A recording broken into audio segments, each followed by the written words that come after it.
കേരളം തനിക്ക് വേണ്ടി കാത്തിരിക്കുന്നു. ഒപ്പം തനിക്ക് പകരം വീട്ടേണ്ടത് വിധി ഒരുക്കി തന്ന ഒരു അവസരമാണ്. Golden opportunity. Dinesh Singh sir നമുക്കുള്ള ഫ്ലൈറ്റ് ടിക്കറ്റ്സ് കൊടുത്തയച്ചിട്ടുണ്ട്. എന്താ അതിന്റെ തീരുമാനം?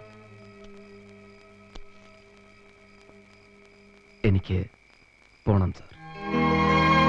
അന്ന് എന്നെ ഒന്നും അല്ലാതാക്കി ജീവച്ഛവമാക്കി വലിച്ചെറിഞ്ഞപ്പോ വിലപ്പെട്ടതെല്ലാം ഇട്ടെറിഞ്ഞ് എനിക്ക് താങ്ങായി തണലായി എന്നോടൊപ്പം ഇറങ്ങിപ്പോന്നവളാണ് എൻ്റെ ഇന്ദിര.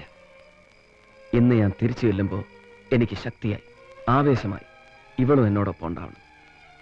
നിന്നോടും എന്നെ ഞാനാക്കി മാറ്റിയ ഈ മൂർത്തി സാറിനോടുള്ള കടപ്പാട് കൂടിയായിരിക്കും എൻ്റെ ഈ തിരിച്ചുപോക്ക്.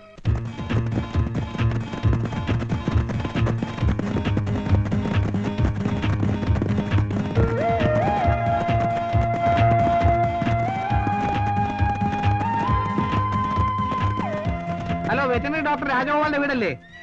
ആ, ഞാൻ എസ് ഐ അബൂട്ടിയ. ആ, ഡോക്ടർ ഒന്ന് മരുന്ന് കൊടുത്തു, പക്ഷെ അതിലെ വെള്ളം പോലെ പൊക്കോണ്ടിരിക്കുകയാണ്. അയ്യോ, അതൊന്നും പറഞ്ഞാൽ പറ്റില്ല. ഡോക്ടറിങ് വരണം. ക്ലിന്റൺ ഇവിടെ ഒന്നും കഴിക്കുന്നില്ല. ആ, ഡോക്ടർ ഒന്ന് മരുന്നാ കൊടുത്തത്. ഭക്ഷണം ഒന്നും കഴിക്കുന്നില്ല, വെള്ളം പോലെ കുടിക്കുന്നില്ല ഡോക്ടർ. ആ, എന്നാ ശരി ഡോക്ടർ. അല്ല, ഇതാര്? SP വിളിച്ച് പറഞ്ഞറിഞ്ഞോ? അറിഞ്ഞില്ല. പട്ടിക്ക് മീശ വരുത്ത അമ്പട്ടൻ എന്താ കാര്യം? അമ്പട്ടനല്ല, അബൂട്ടിക്ക് കാര്യമുണ്ട്. സേവർ സാറെ കാര്യം പറ. SP-ക്ക് ഫാക്സിൽ ഓർഡർ വന്നു. എന്നെയും നിന്നെയും തിരുവനന്തപുരം ക്രൈംബ്രാഞ്ചിലേക്ക് മാറ്റി. സത്യമാണ് സേവർ സാറേ? സത്യം. നിന്റെ ഈ കുതിരകളാണ് സത്യം. അബൂട്ടിയല്ലേ പറഞ്ഞത് നമ്മളെ ഒന്ന് ആടി സാറിന് ഓർമ്മയാണല്ലോ. അപ്പം വെട്ടാൻ അറിയാവുന്നതിന്റെ കൊടുവാള് കിട്ടിയല്ലേ? അതെ അബൂട്ടി, ഇനി തലവെട്ടി തുള്ളലായിരിക്കും. വേറൊരു ഹോട്ട് ന്യൂസ് കേട്ടോ. എന്താ? ഇന്ദിരാ മാഡത്തിനെ വീണ്ടും തിരുവനന്തപുരം കളക്ടറാക്കി. അപ്പൊ കൊടുവാളിന്റെ കൂടെ വടിവാളും കൂടെ ആയോ?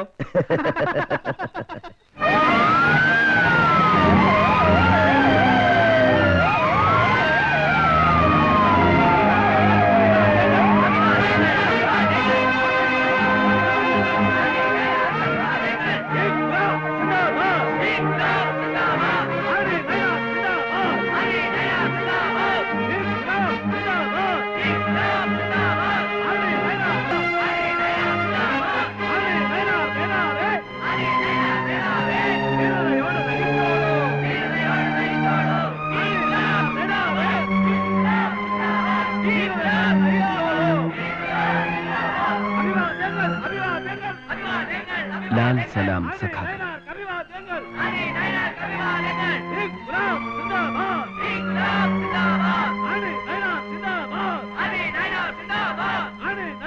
ഒരു നിമിഷം, മുറിവേറ്റ് വേണം നമ്മുടെ പടനായകൻ. ഇതാ വീണ്ടും പൂർവാധികം ശക്തിയോടെ തിരികെ വന്നിരിക്കുന്നു. ഇനി തുടങ്ങാൻ നമുക്ക് പടയോട്ടം. ഇൻക്ലാബ് സിന്ദാബാദ്, ഇൻക്ലാബ് സിന്ദാബാദ്, ഇൻക്ലാബ് സിന്ദാബാദ്, അതി നയനാർ സിന്ദാബാദ്, ഇൻക്ലാബ് സിന്ദാബാദ്.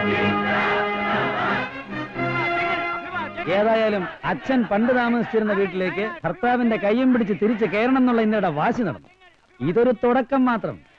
ഈശ്വരന്മാർ മാത്രമുള്ള ഇന്ദിരയുടെ മനസ്സിന്റെയും ഈശ്വരന്മാരില്ലാത്ത ഈ ഞങ്ങളുടെ മനസ്സിന്റെയും ലക്ഷ്യം ഒന്നാണ്. ഇന്ദുവിന്റെ ഇഷ്ട ദൈവങ്ങളെ മനസ്സിൽ ധ്യാനിച്ച് അകത്ത് കയറിക്കോളൂ.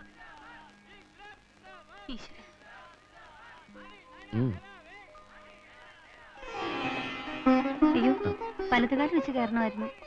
തല്ലി ഒടിച്ച വലതിന്റെ ഐശ്വര്യം കൂടി ഇപ്പൊ ഇടതിനാടും. കീഴടക്കി മുന്നേറാൻ ഈ ഇടത് തന്നെ ധാരാളം.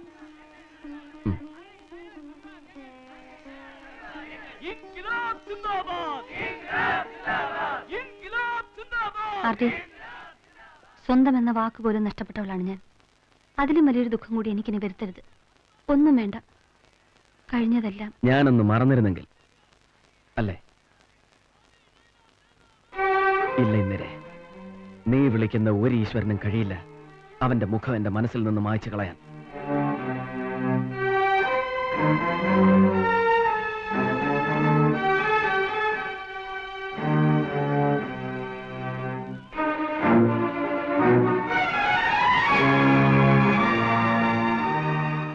ആർഡിയുടെ മനസ്സിലെ തീ കെടുത്തരുത്. ആ തീയുടെ ചൂടാണ് ആർഡിയുടെ ശക്തി. അതില്ലെങ്കിൽ പിന്നെ ആർഡി ഇല്ല.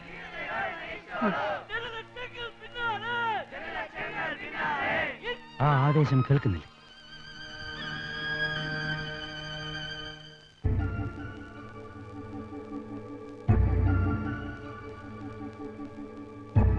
Welcome to this graveyard mister D G. Assistant commissioner ആയിരിക്കുമ്പോൾ കണ്ടതാ ഞാൻ ഈ തിരുമുഖം. പിന്നെ ഈ ദർശനത്തിന് ഇത്രയും കാലം കാത്തിരിക്കേണ്ടി വന്നു. ഒരുപാട് താമസിച്ചുപോയി എന്നറിയാം. രണ്ടാം വരവ് സാറിന്റെ തലയ്ക്ക് മുകളിലൂടെ ആവണമെന്ന് എനിക്ക് നിർബന്ധമുണ്ടായിരുന്നു. അങ്ങയുടെ തലയിൽ കാൽ വെച്ച് അനുഗ്രഹിക്കണമെങ്കിൽ ഞാൻ അത്രയും ഉയരത്തിലെത്തണമല്ലോ. സഖാവ് കൃഷ്ണമൂർത്തി, ചീഫ് മിനിസ്റ്ററുടെ political secretary and personal adviser, I mean Chanakyan. വല്ലാതെ അങ്ങ് വേർത്തു പോയല്ലോ പിള്ളേച്ച. ആ BP ഷുഗറും വേണമെങ്കിൽ ഒന്ന് ചെക്ക് ചെയ്ത്. ഇനി അങ്ങോട്ട് ഒരുപാട് വേർക്കാനുള്ളതാ. ഉള്ളതല്ല, ചോര. സാർ ഇരിക്കണം. No thanks. സാറിന് കുടിക്കാൻ തണുത്ത എന്തെങ്കിലും. DGPക്ക് തൊണ്ടയൊക്കെ വരണ്ടു തുടങ്ങി അല്ലേ? ആരടി? Sorry sir. വേണ്ട, തിരുത്തണ്ട സാർ. പണ്ട് രഹസ്യമായും പരസ്യമായും എന്നെ വിളിച്ചിട്ടുള്ള തെറികളൊക്കെ തന്നെ വിളിച്ചാൽ മതി. 1-2 വർഷങ്ങൾക്ക് മുമ്പ് കേരള പോലീസിലെ കനകസിംഹാസനങ്ങൾക്ക് താഴെ സാറെന്ന് വിളിച്ച് സല്യൂട്ട് ചെയ്ത് നിന്നിരുന്ന ഒരു ഒബീഡിയന്റ് ഓഫീസറെ സാറിനറിയും. അവന്റെ സമയം ഒന്ന് ഇരട്ടി വെളുത്തപ്പോ അവനെ തന്നെ സാറെന്ന് വിളിച്ച് പൂമാലയിട്ട് സ്വീകരിച്ചിരുത്തേണ്ട ഗതികേട് വരിക. അതും കേരള രാഷ്ട്രീയത്തിലെ ശക്തൻ തമ്പുരാക്കന്മാർ മാത്രം ഇരുന്നിട്ടുള്ള ഒരു കസേര. ഞാനാണെങ്കിൽ കൂടി അഡ്ജസ്റ്റ് ചെയ്യാൻ സമയമെടുക്കും. വല്ല ഗതിയും ഉണ്ടായിരുന്നെങ്കിൽ അവന്റെ കാലം കഴിയുന്നതുവരെ പോടാ പുല്ലേന്ന് പറഞ്ഞ് സർവീസിൽ നിന്ന് ലീവ് എടുത്ത് മാറി നിൽക്കും. അല്ലെങ്കിൽ രാജി എന്ന 2 അക്ഷരം നീട്ടിയെഴുതി അവന്റെ മോന്തയ്ക്ക് വലിച്ചെറിഞ്ഞു കൊടുക്കും. അവന്റെ രണ്ടാം വരവിന്റെ വെടിക്കെട്ട് അവസാനിപ്പിച്ചിരിക്കും. ഇല്ല പിള്ളേ, നിങ്ങളത് ചെയ്യില്ല. ഞാനത് സമ്മതിക്കില്ല. I want you in flesh and blood. എന്തോന്നാടോ ഈ പെട്ടിക്കകത്ത്?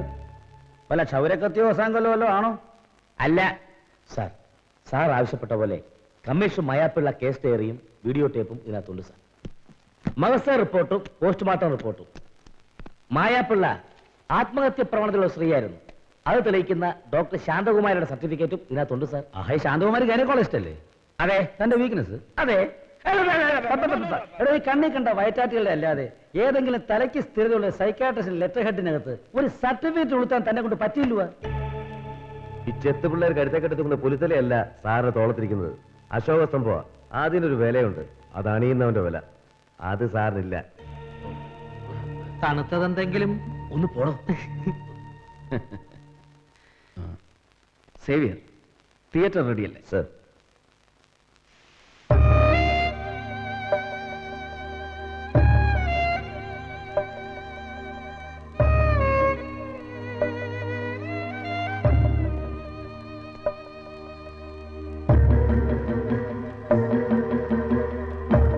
സംഭവ ദിവസം രാത്രി എത്ര മണിക്കാണ് നിങ്ങൾ മായാപ്പിള്ളയുടെ വീട്ടിൽ കയറി ചെന്നത്? ഏകദേശം ഒരു 12 മണിക്ക്. അല്ല, CM ക്വസ്റ്റ്യൻ ചെയ്യാണ്. CM അല്ല. ഈ കേസ് ഇപ്പൊ അന്വേഷിച്ചുകൊണ്ടിരിക്കുന്നത് ക്രൈംബ്രാഞ്ചിലെ സേവിയറും ടീമുമാണ്. ചോദിക്കുന്ന ക്രൈംബ്രാഞ്ച് ആണെങ്കിലും ചോദ്യം പറഞ്ഞു തരുന്നത് പോലീസ് മന്ത്രി തന്നെ. രാത്രി 12 മണിക്ക് സാർ ആ വീട്ടിൽ ചെന്നിരുന്നുവെന്ന് സാർ തന്നെ ഇപ്പൊ പറഞ്ഞു. അതേ രാത്രി 1:30 മരണം നടന്നിരിക്കുന്നതെന്ന് പോസ്റ്റ്മോർട്ടം റിപ്പോർട്ടിലുണ്ട്. ഇപ്പൊ തന്നെ സാറിനെ കസ്റ്റഡിയിലെടുക്കാൻ ഈ മൊഴി ധാരാളം. പിറ്റേ ദിവസം ഉച്ചയ്ക്ക് 12 മണിയെന്നാണ് ഞാൻ പറഞ്ഞത്. CM വെറുതെ എന്നെ തെറ്റിദ്ധരിക്കുക. സാറ് രാത്രി തന്നെ ആ വീട്ടിൽ പോയിരുന്നു എന്ന് ഞാൻ തറപ്പിച്ച് പറഞ്ഞാൽ ഇല്ലെന്ന് പറഞ്ഞ് നിഷേധിക്കാൻ സാറിന്റെ ഈ തെളിവുകളില്ലല്ലോ.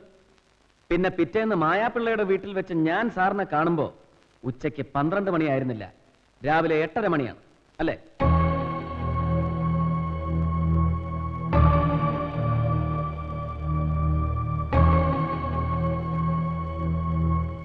ഏഴ് 10 മായാപ്പിള്ളയ്ക്ക് മാത്രമേ ജീവനില്ലാതെ പോയിട്ടുള്ളൂ. ഓടുന്ന അവരുടെ ടൈം പീസിൽ സമയം 7:10.